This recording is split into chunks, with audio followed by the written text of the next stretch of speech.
Llegamos a Tranquilandia, donde funcionó el mayor laboratorio de cocaína del continente. El cártel de Medellín, en cabeza de Pablo Escobar, asesinó a cientos de campesinos de Meta y Caquetá para imponer su cultura mafiosa. También mató a ministros y periodistas que denunciaron el emporio del narcotráfico. Colombia 2020 es un producto del Espectador que cuenta con el apoyo de la Embajada de Alemania en Colombia. Hace 35 años, Pablo Escobar Gaviria, Gonzalo Rodríguez Gacha y los hermanos Ochoa Vázquez construyeron en estas llanuras infinitas de los llanos orientales el laboratorio de cocaína más grande del continente americano. ¿Por qué llegó la mafia de esos dos señores a los llanos del Yarí? Pues porque en los llanos del Yarí para esa época ya teníamos unas pistas legalizadas por la aeronáutica civil que permitía aterrizaje de alta capacidad, digámoslo. Los primeros años de los 80 fueron eso en el Yarí, guerra por la tierra colonizada. Carlos Rodríguez es un campesino que nació y creció en estas sabanas de la serranía de la Macarena, cerca donde se levantó el emporio de Tranquilandia.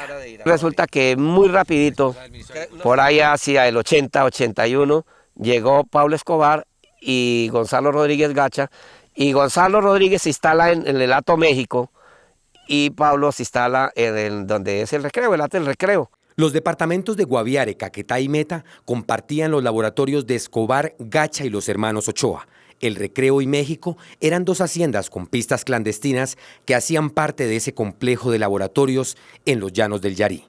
Allí mismo donde construyeron una docena de pistas aéreas que pasaron de embarcar ganado a cocaína para los Estados Unidos. Hasta 2 veces, 3 veces llegaban los aviones ahí al Recreo, a Tranquilandia, y a sacar la coca que cristalizaban ahí y todo. Quien habla es Farid Perdomo, un campesino que huyó de esta hacienda llamada Tranquilandia cuando Escobar puso el primer muerto y empezó a controlar el territorio. La mafia vino y más que todo se adueñó fue como a comprar tierras, ¿no? Y ahí sí fue cuando trajeron los paramilitares para que los cuidaran ahí en el Recreo, en Tranquilandia, en México. Así se fue construyendo el gran emporio del cartel de Medellín. De Bolivia traían el bazuco acá, y acá llegaban y la cristalizaban. Un imperio que se levantó al costo de la muerte de muchos campesinos, quienes se resistieron al destierro impuesto por los narcotraficantes. Echaron a matar a la gente iba por la panelita allá al Recreo y no volvía. Y ahí para acá ya cuando ya todo el mundo echó a recoger lo poco que le quedaba, la ganadería, y ahí donde se fue acabando eso. Para finales del 83, mientras se cocinaban entre 40 y 50 mil kilos de cocaína al mes en los llanos del Yarí, Escobar era expulsado de la Cámara de Representantes por la revelación de Guillermo Cano, director del diario El Espectador. 25 de agosto de 1983, El Espectador. En 1976, Escobar estuvo preso. Quiero informar a la opinión pública que el señor ministro de Justicia tiene un plazo de 24 horas para que presente las pruebas concretas de la sindicación que me hizo en el día de ayer en la Cámara de Representantes. Escobar ya tenía antecedentes narcotraficantes tras una captura en Itagüí por transportar cocaína a mediados de los 70s. El otro antecedente se cocinaba en los llanos orientales, en los laboratorios de Tranquilandia, que pronto serían descubiertos por la Policía Antinarcóticos y la DEA. Y fue cuando se corrió el velo y se vio la dimensión del narcotráfico en Colombia. A principios del 84, cuando Escobar y sus amigos ya huían de la justicia, el general Luis Ernesto Gilibert Vargas fue el encargado de coordinar la operación para llegar a los llanos del Yarí. Esto nace por informaciones y recolección de inteligencia humana.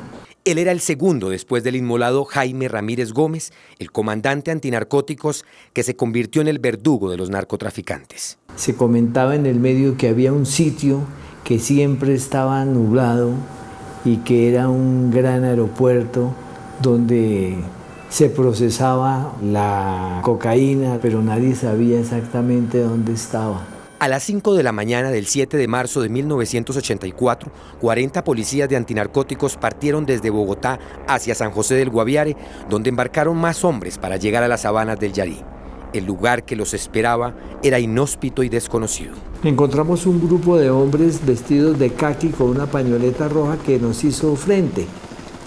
Pero pues como éramos suficientes, éramos hartos, ellos prendieron la huida y se lanzaron por el lado del río y los otros se lanzaron por el lado de la selva. Las autoridades colombianas y de los Estados Unidos no solo encontraron toneladas de cocaína, sino también aeronaves de Escobar y Gacha y un helicóptero insignificante para el momento, pero que años después pondría en cuestión a varios políticos del país. Y habían otras aeronaves que su identidad estaba camuflada en empresas, que eso también se da mucho, ¿no? Eso pertenece a una empresa y vaya entonces usted a dilucidar esa empresa, cuál es y quiénes son los socios de esa empresa. Eso fue el trabajo que hizo el juez de Puerto Rico. El helicóptero era un Hughes 500 de matrícula colombiana HK2704X que estaba parqueado en una de las pistas de Tranquilandia. La aeronave era de propiedad de una empresa del ganadero Alberto Uribe Sierra, asesinado por las FARC 8 meses antes de este operativo. Uribe Sierra era el padre del ya reconocido político antioqueño Álvaro Uribe Vélez, quien negó desde entonces cualquier vínculo de su familia con los narcos. Hasta puso avisos de prensa diciendo que la aeronave fue vendida un año antes del operativo de Tranquilandia. En el momento en que yo encontré el helicóptero y las aeronaves, se entregaron. Y el helicóptero, si no estoy mal, estaba en ese momento perteneciendo a una empresa donde la familia Ochoa tenía injerencias. En ningún momento yo puedo decir que dentro de la operación que yo desarrollé hubiera aparecido alguna de la familia Uribe, no. Según los archivos de la Policía Antinarcótico, las autoridades judiciales ese 7 de marzo del 84 encontraron 7 aeronaves, 10 lanchas, 3 vehículos, 4 tractores, 6 pistas de aterrizaje, 21 armas largas, 7 radios de comunicación y 34 plantas eléctricas. También 13.8 toneladas de cocaína, avaluadas en $1.200 millones.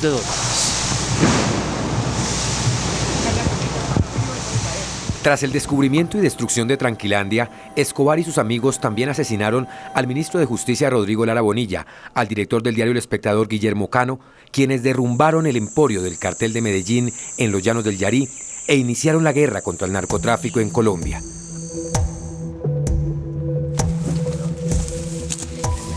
Una guerra que cumplió 35 años y aún sigue viva.